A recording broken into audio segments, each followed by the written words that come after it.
Hey guys, what's going on? It's your boy Speedbear right here in another video. Yeah. Merry Christmas, everyone. I might do a Christmas special. But anyway, yeah, welcome to the video. First we're gonna start the career mode off with the standings. Currently we're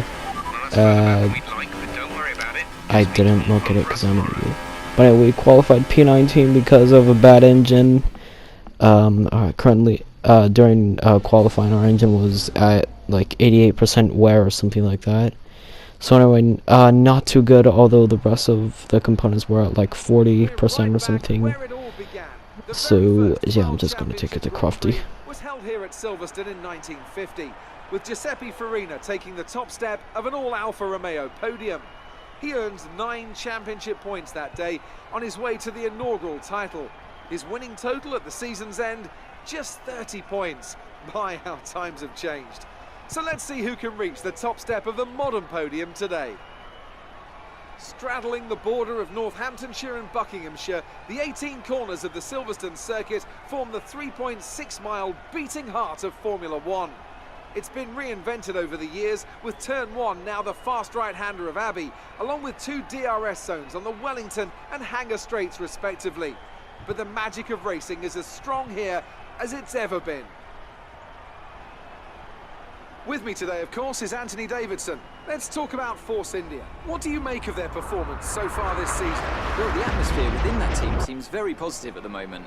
Everyone seems like they're in great spirits and having a lot of fun doing what they do, and that's definitely contributed to the performances we've seen.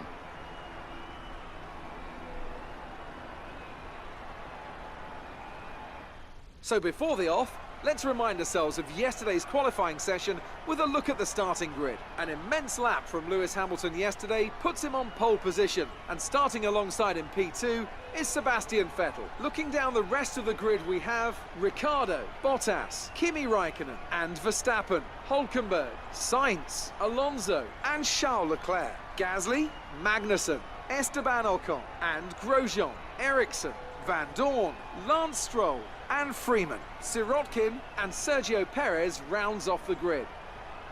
And now it's time to head down to the track. So right now to 5 red lights in Silverstone as 20 cars now look alive and roar. Ready to pounce. It's lights out. And away we go, and looks like Hamilton's off to a war start. And looks like Ricciardo is, Vettel is also off to a very good start, but it looks like actually not the 2 Red Bull, but the Red Bull Daniel Ricciardo easily getting in there as he gets in the slipstream already. And now I'm gonna back in the back of the field, I'm gonna dive down the inside at turn 3. And now I am side by side with Stoffel Van Dorn.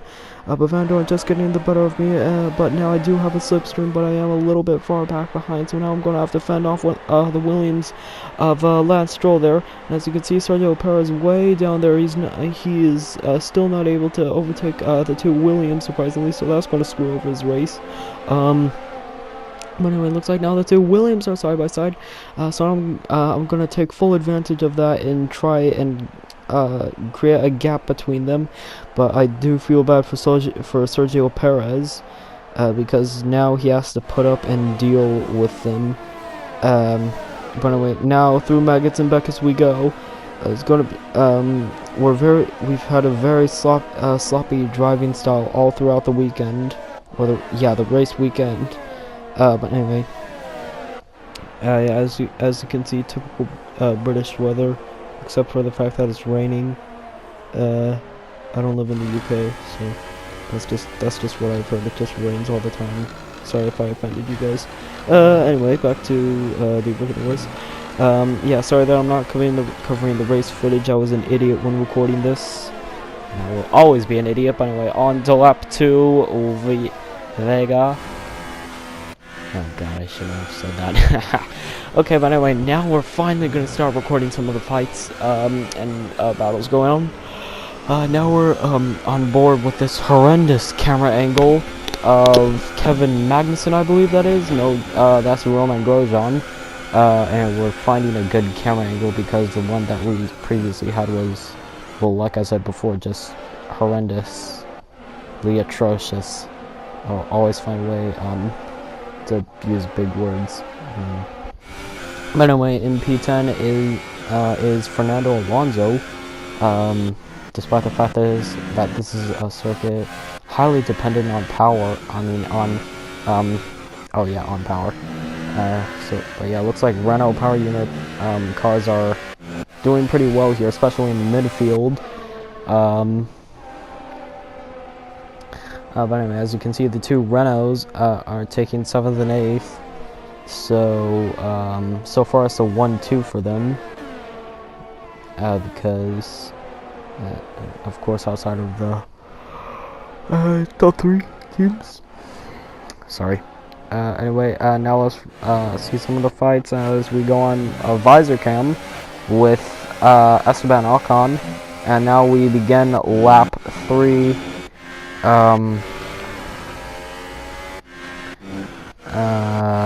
Yeah, I don't know what to say.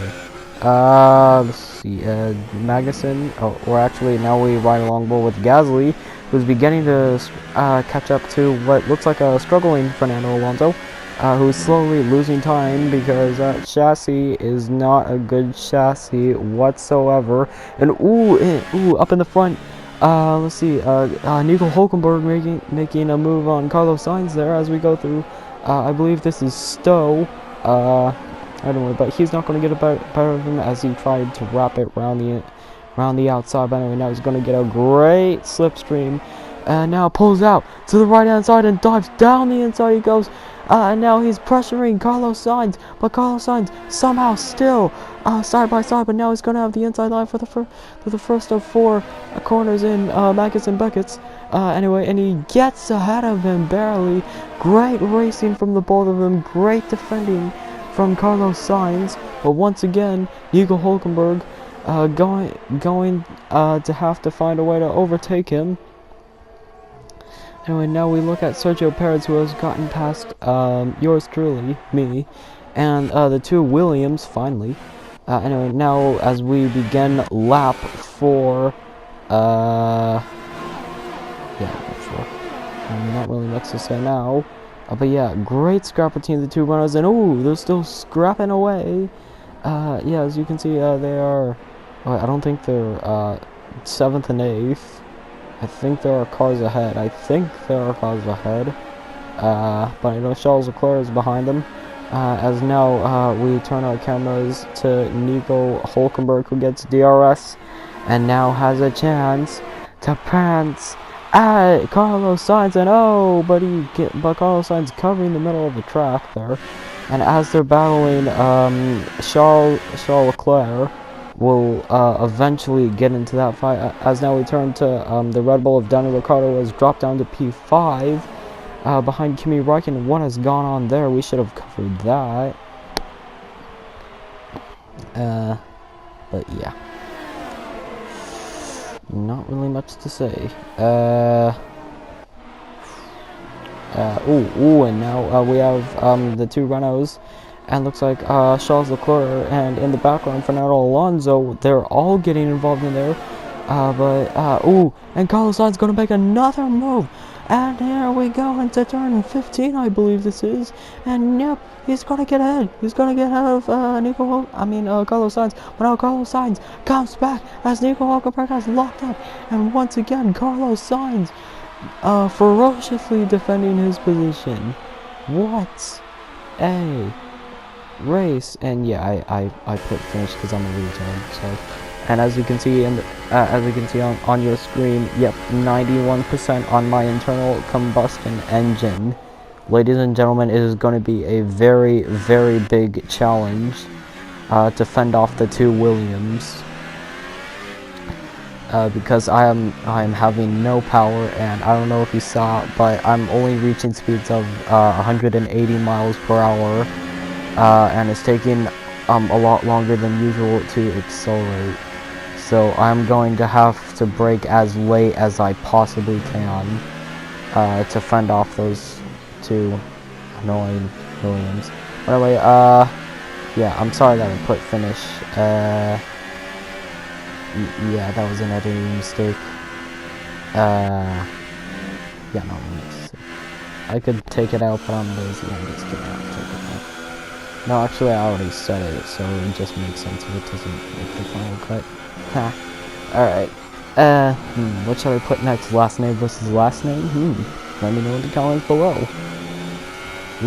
Anyway, here we go. Last name versus last name. I'm just kidding. But anyway, Nico Hulkenberg once again having DRS. They all have DRS except for Carlos Sainz. And looks like Marcus Ericsson. But anyway, here we go to my fight with Sergei Sorokin. And anyway, now he's gonna try one around the outside. And oh, but it doesn't work because I brake late. Taking advantage of the fact that I'm only going 180 miles per hour. I can use that to my advantage. Because I have less speed to slow down. So anyway, it is only going to be P18 for us. And yeah. Great effort there Not at all to take a the good victory today. race for me in the Toro Rosso. My teammate And I Pierre have to Gasly wonder, only Anthony getting Davidson, P11. just what set them apart So we from the both competition score here. Well, I think the track conditions no just really suited their car points, today. but he did a Wind, lot track better than me. temperature, you name it. These cars come alive when the I tyres just are had a just at the right horrendous temperature. performance. So the more I easily usually you can finish keep in on the there, points, the better your race tends to go. but I'm trying That's to exactly not what use happens. Their car flashback just looks so comfortable out there. because if I do that, if I So here don't they use come flashback, now, then I out should onto the podium. Wherever you go, make anywhere in less the world, mistakes. the prancing horse flags are dominant in the grandstands, and they're out enforcing it Anyway, today. winner It's Sebastian Ferrari Vettel. on the top step once more. Once again, just extending his lead, but Mercedes are gonna catch up to, are a winner overall because they have now gained a little bit on Ferrari, but not nearly enough to keep themselves up until Abu Dhabi. Anyway, guys, thank you for watching.